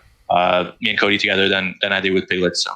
So Zven, would you say Sven's advantage is then like mainly laning over Cody? He's like pretty much as good as Cody outside of lane and everything else, but like he's just a lot better inside lane, or like where do you really see like Sven's like power? I think Sven's better at every point, but he's a much stronger laner. Like it's very, very different. He's a lot more willing to like fight in lane and get advantages there. He doesn't want to go even. He wants to push his lead. If he thinks like the jungler should be bot side, he'll say it. Whereas Cody is like happy to play weak side, he'll play around it. That is much more, I guess, resource heavy, but you'll like put it to work and it'll get leads in lane. So. I got a question for you, right? Which is one of the things that's very impressive to me about the fact that Cloud9, like it looks like you guys didn't miss a beat whatsoever since the end of last split. Like you didn't drop off. No one's burned out. You're still the best team. Most of the players look at their best players. How mentally have you been able to manage like not dropping off? Because like one thing, if I was in your position, that would feel really unfair is we win the split. We do it in all this epic fashion and then there's no MSI. Like we don't even get the chance to see, you know, all those conversations everyone had. Oh, but would G2 beat them? Oh, Fnatic would be better than them. Oh, I think even like you never get a chance to prove it. You never got a chance to do it. And so it's like your reward got stolen away. Like how are you keeping focused in that regard? For me personally, I don't want to be like the type of players where they'll shine for like 1 year or like for a short period of time and they'll fall off and like get kicked from the top team and they go to bottom teams and like they look terrible and they go to the academy and then they have to work back up to LCS. All right, you've called out contracts. Don't be too blatant about it. Sorry, you should be thinking about it. But I didn't want to. No, whatever. It's just a good example, wasn't it? Like, yeah. So I don't want to have like a fall from, I guess, greatness. So that's how personally I was like. I keep motivating myself to play solo queue because I don't want to get worse or get complacent. I don't want to be like on a bottom team and then like on clutch again, and you have to fight to like only like prove yourself and show that you still have it. So. Yeah, I want to make sure that I can still play at the top levels. Are you worried at all about, you know, Worlds? I mean, obviously there's this huge like perception of NA is just like such a dog shit region, like, and you guys are like the only team that anyone can be excited about really going into Worlds. Can I ask you a depressing thought? I just want to get everyone's feeling in the room before we go on. Mm-hmm. Do you actually think Worlds is happening, Dom? I kind of feel like it is, isn't it? I do think it's happening. So from what I've heard, from like pretty credible sources, apparently what they're planning on is like everyone will actually go to the same city, but it'll be played from like hotel rooms. So it won't be like on a stage. Okay. So it's not going to be like the old Worlds. Okay. Yeah. What country is it supposed to be in? It's supposed to be in China. That's another reason why I'm personally like, I don't know about that, Dom. You know, I like the story, but I don't want to see Vulcan welded inside a room playing. Hey, I mean, you know what?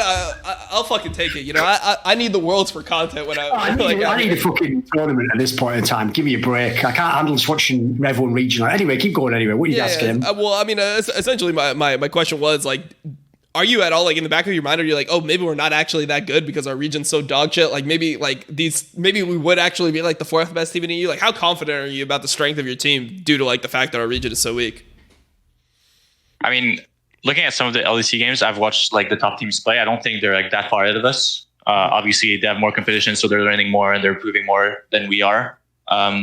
And yeah, I mean, maybe we're not like that good compared to the other top teams, obviously in other regions. But I think we go to Worlds, we'll have time to like get better. I think we can easily get out of groups. I think we're like good enough to do that, right? And after that, it's just a question of whether or not like, because I think we're probably developing bad habits playing versus these pretty terrible NA teams. And I think bad habits like that could slow down our improvement at Worlds. And I just hope that we're just able to improve fast enough streaming the top teams from other regions and like kind of, I guess, drop the bad habits and at the same time improve and learn new things. Because, I mean, we're going to have bad habits no matter what. And I think it's going to slow down our improvement. So, I mean, we're working towards like identifying the bad habits and making sure like that's taken care of so that when we go to Worlds, we don't have to take the time of removing those and also learning this stuff that we're playing versus. Like for example, I've got some bad news for you, by the way, which is like, listen, I know what you mean. Like in theory, if we just gave you a fair group draw, you're right, you should get out.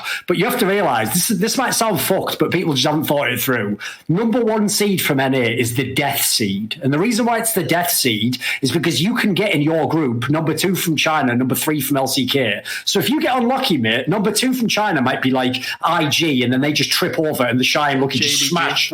the whole game. And then number 3 from Korea could be like fucking T1, could be like Dragon X with Chovy and Death. Like, in that scenario, even though the seeding says you're the favorite in the group, you're number 1 seed, you're actually like, you've got an insanely tough group. Whereas like if this was seeded like a real like Counter-Strike, for example, I mean, we don't use seeded as a bad example, like a traditional game where you don't treat it by region, you could never get that group because you'd all be seeded in like the top 8 teams or whatever, and you'd get like, you know, someone from like 3rd seed from Europe or something. It'd be like fair. So I know what you mean. Like in theory, you're right, you should get out, but you could, every now and then you get unlucky and you can get that group. You can get basically what like TSM 2016 got, you know, like you can get the orange. Yeah, you can get a brutal group. Yeah. No, but I mean, it's number 1 seed, you can get it as well, which is what's actually people don't realise. It sounds positive to be number 1 seed, it can actually fuck you if you get unlucky, obviously. Yeah, it almost sounds like you're fucking that the world's format is pretty shit. Like for bad, isn't it? Yeah. Nah, I mean that couldn't be. I mean, there's a reason why it hasn't been changed. So that definitely is not what we're gonna hang our hats on. I mean, I believe that they should make it out of groups. I mean, I guess the main thing that I like from hearing from you is that you guys have like kind of accepted the reality that you could not actually be as good as you guys think you are, and like you're going there like with the like accepting like, hey, we are going to probably have to improve like coming from our region. So that's much better than the alternative, which is like, hey, yeah, we're just going to shit on everyone. We're going to go there, you know, Mad Lions, who the fuck are they? Like some random team of rookies, like they're going to be garbage, etc. Like if I heard that, I would be like, yeah, NA's doomed again. So now I have some hope, man. Maybe we can get that well, actually, 2018. What angle I would ask him about in that sense is one reason I think fans can have more hope in Cloud9 than some of the past teams is some of those past teams, like Team Liquid last year is a great example.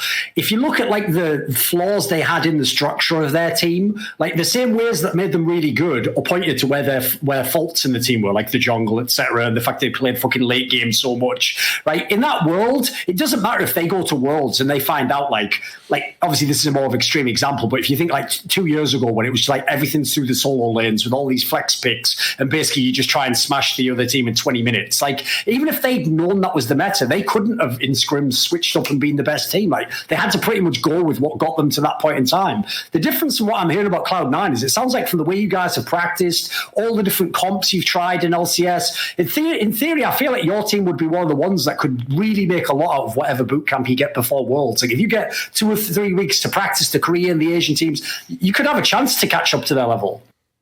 Yeah, I mean, I think we're a lot more proactive than like the top teams in NA were in the past years. Like TSM, even when they were at their best, they were like known for playing slow and going late game. To win every lane, exactly. So they thought they didn't have to. Yeah. Yeah.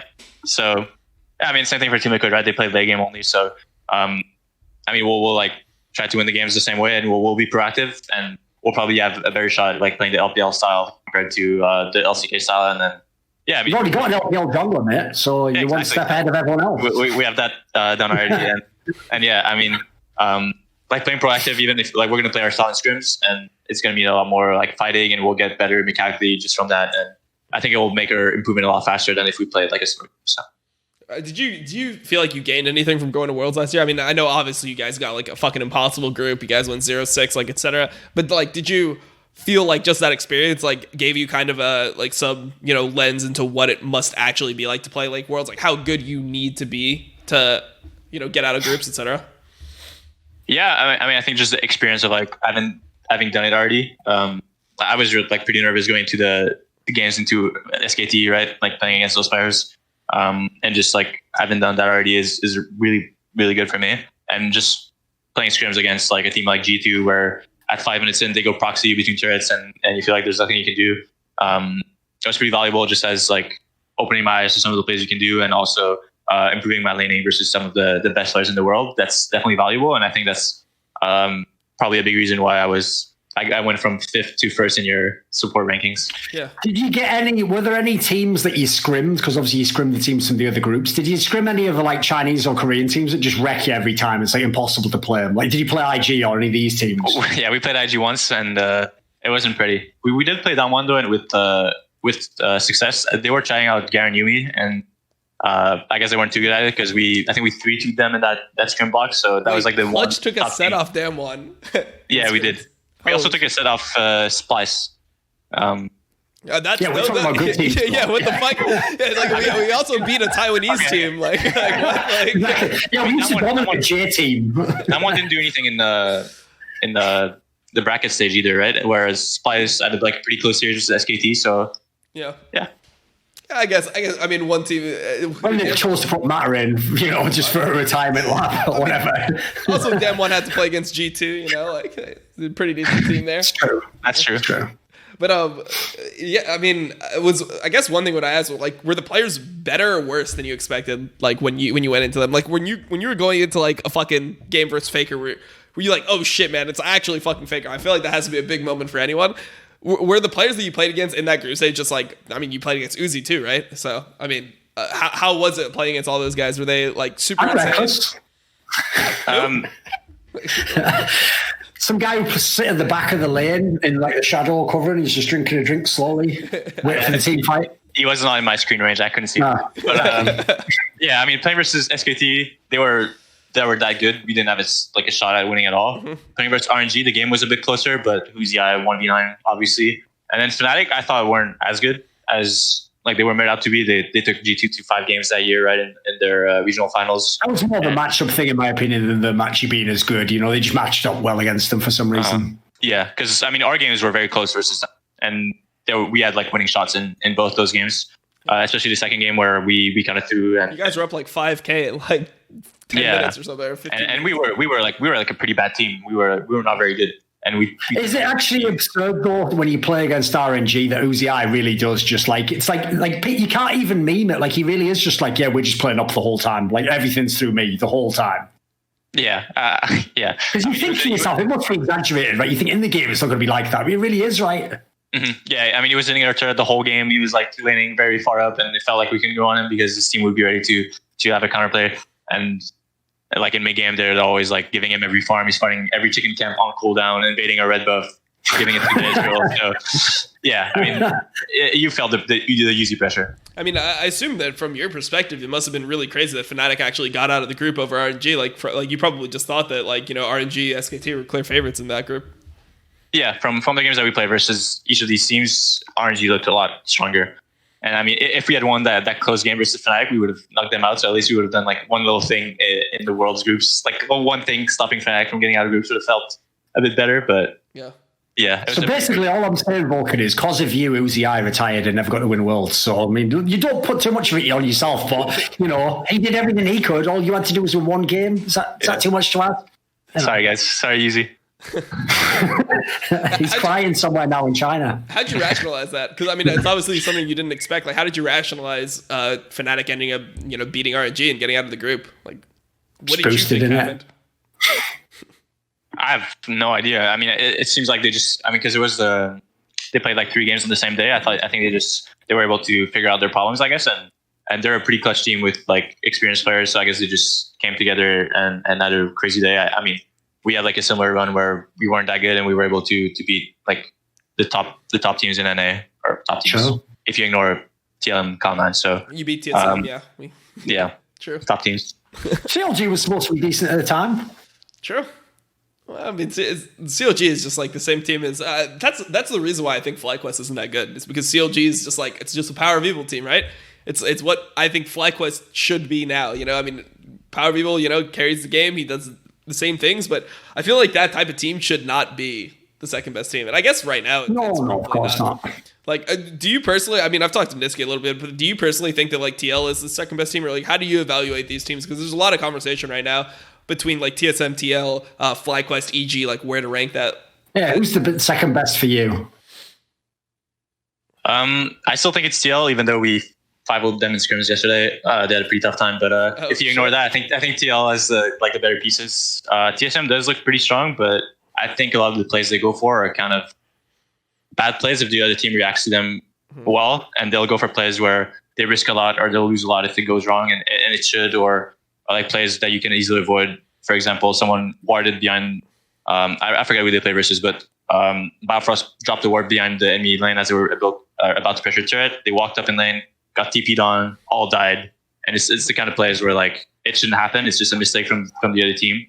And they go for these plays that, I mean, they're good in the moment, but if Glitter is a good team, they're not going to happen. And then like, what are you going to do if those plays don't work? Are you just going to farm out and get rolled over? Probably what's going to happen on Saturday. So it's hard to put faith in TSM right now. Right. I think TL is like better at being proactive and for like actual reliable plays. Who do you have, Dom? Who's the second best for you?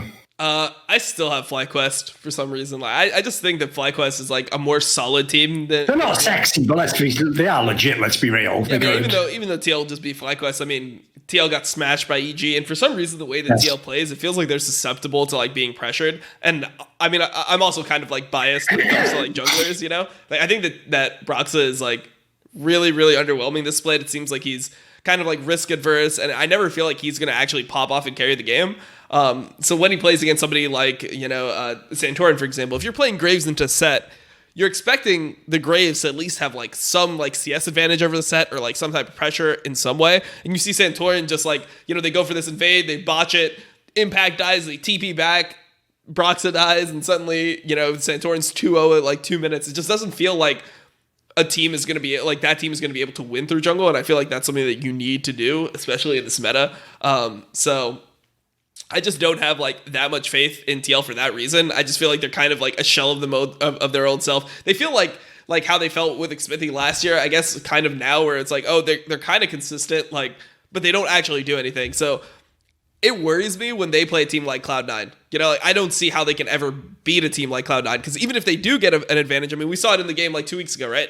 Even if they do get an advantage, they win a huge skirmish. How are they ever going to translate that advantage into like a win? It feels like they never do anything proactive enough to actually snowball on teams. So even a team like EG is scarier to me, even though they're playing like pretty bad. I think here's the thing. I actually still low-key think EG is second best team, but the problem is I have to put a caveat because there's a reason they aren't, which is like they do some really weird drafts. I just don't even understand. Like they're one of the few teams I'd love to like interview the person after. It's like, why did you do that? But they'd have to tell you the truth, obviously, otherwise it'd be worthless. But so I guess they aren't the second best team if they draft incorrectly, because you have to actually be able to fucking play the game. But I just feel like they're one of the only teams that actually look like they could ever do anything against Cloud9, in my opinion. Yeah, actually, that's a fair point. I think EG is probably one of the teams that I'm scared most. Scared, I guess. I think they can challenge us the most, because when they play well, they're very insane and they play aggressively and they have like those weird picks on Jizuke where he can pop off and 1v9 the game, and they actually try stuff versus us, and they try to win the games instead of just taking not it. Lose as hard. Yeah.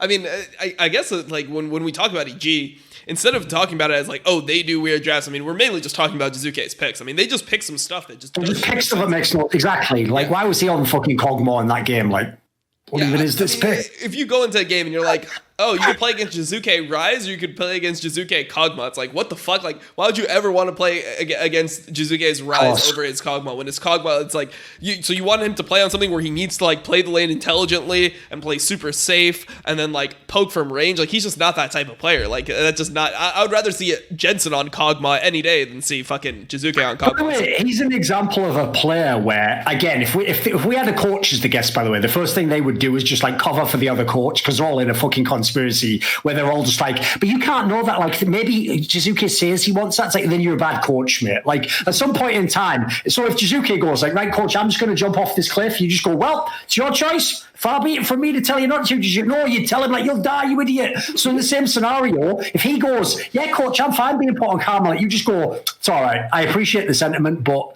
as here it is, or whatever, like whatever the fuck you're going to pick him instead. Like, you don't, like, you have to be responsible when you pick for your best player. Come on. I just feel like that's kind of just the NA style, right? Like, where people just want to be more than they are. Like the reason why EG I felt was so good last split in comparison to like other teams was they identified how they wanted to win games. Like, I'll tell you a little anecdote that if people know Counter-Strike is going to explain so much to them, but they won't know this story. So one of the most famous North American Counter-Strike players ever is a guy called Nothing. You all know him. He used to play for Cloud9. He was a big streamer.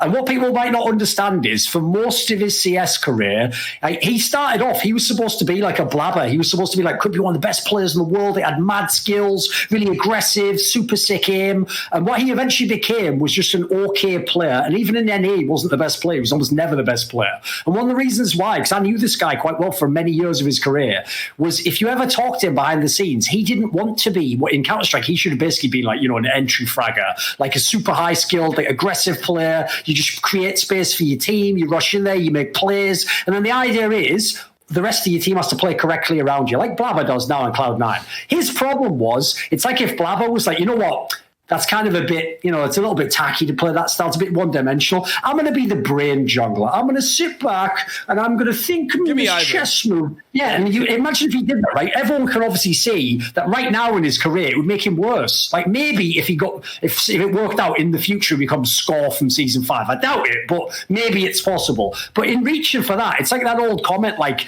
the perfect is the enemy of the good. Like this guy always wanted to be the most, like he wanted to be the clutch charm player. He wanted to be the player who controls the game, who understands everything. It's like, dude, that isn't you. So like there's so many players who are like that, in my opinion. And EG, you have to identify, like there's a few massive strengths in EG that they can be really good if they play around. And if they ignore that and pretend they're a global meta team, half the time they'll just cripple themselves, in my opinion. So I know it's unfair because if you don't choose to play the right champions, if you play them badly, you aren't the second best team. I just feel like they should be, if you know what I mean, in the same sense as last split, everyone thought TSM should be the second best team, but they weren't, Yeah. I mean, I want to see them get back to what they were doing before. 1-3-1ing. Like, sure, TF has banned every single game against them now because they had some good TF performances. That's great. Like, you've now have solidified a ban. Where's the Rise? Like, where's the Echo? Where are these, like, counter picks? Like, I'm so tired of seeing his Orianna, Karma. I mean, so depressing the game against Vulcan here, I mean, it must have been a joke when he locked in Kassadin there. Like, yeah, I mean, it felt very easy to play the game out with Kassadin being locked in for them because we thought we outscaled even though they had Kassadin, and whenever we have Vipile, it feels so easy to just spread like the lead everywhere and make plays because we're more used to it, and playing Kassadin against us is just asking to get turboed very fast. And also he played last split, one of the regular season games, he locked in Kale, which is like the same thing. You just give Vipile the whole game. Yeah, you have no impact. So yeah, I mean, if you draft well versus EG, it feels like 3 wins, but if they get the right champs, they're a pretty scary team for sure. That Kassadin pick's an example of where I'll tell you how the conversation goes in both camps, and it just shows how different the reality is. Right, in the EG camp, they'll never guess that we're going to do this, and then in the Cloud9 camp, they go, we didn't guess to do that, but that's fucking amazing for us, awesome. Like you haven't realized just the surprise factor alone isn't enough. You have to then be able to do something with that. Well, I mean, it's just even if you look at the champions, like imagine just you're playing that game out. I felt bad for Zven Scarin. Like imagine you're playing a game out, you lock in Lee Sin, and then you're like, all right, early game, I've got a Kassadin mid, and I'm against Karma Olaf. It's like, well, I'm not getting a dragon for the whole fucking game or a crab for the whole fucking game. And you just have to like bend over and take it. It just doesn't make sense stylistically, especially when you're playing against a team like Cloud9. I feel like you have to match their firepower. Like you have to give them something to deal with. You have to pick something early aggressive and you have to fight them. I mean, one of the teams that has done the best into Cloud9 in this split was Golden Guardians. I mean, they obviously didn't win the game, but because they're not a good enough team to, but at least the Nocturne TF was able to have some pressure in the early game. They were able to like, force Cloud9's hand to actually like push them to do something. This idea Dude, of like, what says it all about how these teams are misunderstanding Cloud9 is even Dig with fucking Dardoch for like 5 minutes looked good just because they did some shit early in the game. Like, I agree with you. Why these teams just go, right, what we're going to do is lose as little as possible for the first 18 minutes and then we start playing. It's like, we're too late then, isn't it? Like, what would the point in that be? I mean, to be fair, the Natas game, they were only reacting to our plays. They did react well, right? But I think the top dive, we killed one. Licorice like grabbed aggro as we were leaving and then died on the turret. The bot play we talked about earlier, Blabber, we got the flash on Karma for free, and then he thought we could go for more. Wukong happened to be there, and obviously it went poorly. He got 3 kills, but these plays are like us going for plays that are bad or that we misplayed. And yeah, but when do other people punish you, mate? That's the thing. That if I was coaching a team that played against Cloud9, the number one thing I would say to the team is this: they can make mistakes as well. So when they make mistakes, you will capitalize. Like if you think they're perfect, it's like if people play G2. If you play scared, they're just going to smack you around all day long. You have to do the same thing they do, which is when you're opening present itself, go all in on it, especially in a game against you guys, because then you're never going to get back in the game. You've got to take the early chance. Sure, but the thing is though, with the chance, the draft that we had to do nothing, and the game was over. And they weren't going for proactive plays themselves. So they had no way of winning the game if we just. They're never going to win the game. I'm just saying, like, you know, it highlights that they were at least in the game for a brief moment, you know, and they're a terrible team. Fair. Yeah, sure. Because at least Darnold goes for shit, somewhat. Doesn't go for playing in LCS and being a top pro at that, but, you know, he goes for some things. I mean, you know, it's actually surprising, but somehow Dignitas looked better in that game versus Cloud9 than whoever that first fucking game they played with Phoenix just running it down into contracts. The game versus 100 Thieves, man, that was just abysmal. So, like I said, Vulcan's got to see that one for himself to like really understand like how powerful and like what a magnificent int that was from Phoenix. But realistically speaking, I mean, at least Dig was like playing the game out, and that's like the best time. That's the best chance you have against Cloud9. And that's what I think other teams have realized is like you need to ban the Olaf. You need to get them off those picks that are going to snowball the game because it's just too easy for them. When they're getting Dragon in 5 minutes and they just set up, and then they get the Soul in 20 and they set up for Baron, like it just looks so standard. But if you are able to force them on things like the Ezreal Yuumi and force them to scale, you know, then you might actually have a chance at like winning. So I'll take that game from Dignitas any day. At least that approach from the EG approach that we started on here, where you're like, yeah, we're just gonna fucking play Cassid and Lee Sin and never be able to take a fight for the entire game, and yeah, we're just gonna lose in 20 minutes. I mean, that game was like 19k gold advantage at like 25 minutes or something like that. It was absolutely ridiculous. So I mean, I'll take it, you know? Like, I think that's the best you're going to get versus Cloud9. Do you get that feeling, Vulcan, though? Like, because I'll give you an example. There's like a classic anecdote back in the day where when Froggen's most famous skill was he was one of the best at landing skill shots of all the mid laners, right? If you ever asked him, he never thought he was that sick. He always used to say, I don't get it. It's like when people play against me, they play differently, and it makes it easier to land the skill shot because the logic was they were expecting him to be so insane. They were like doing weird dodges, thinking he was going to do stuff he wasn't even going for, and then it would make it easier to just land something like simple. So like, do you feel like you have that aura now in Cloud9 where people don't even know there's a mistake they can take advantage of, or they don't go as aggressively on you as they could, or they're just thinking like, fuck, at least we're surviving for 5 minutes? Because it feels like that from the outside. Yeah, there are like two types of teams. There's the one where like you're saying, they're scared of us. We walk into somewhere, they're like, oh shit, Cloud9's walking. They probably know what they're doing. We have to leave back. And then they're scared. And there's a team where they're like, okay, we need to take Cloud9 in early fights. We need to stop them from snowballing. And then they go into a fight and they don't think it through, or they don't take into account the right steps. And then they do contest us, but it's just wrong. And then they get shit on that way.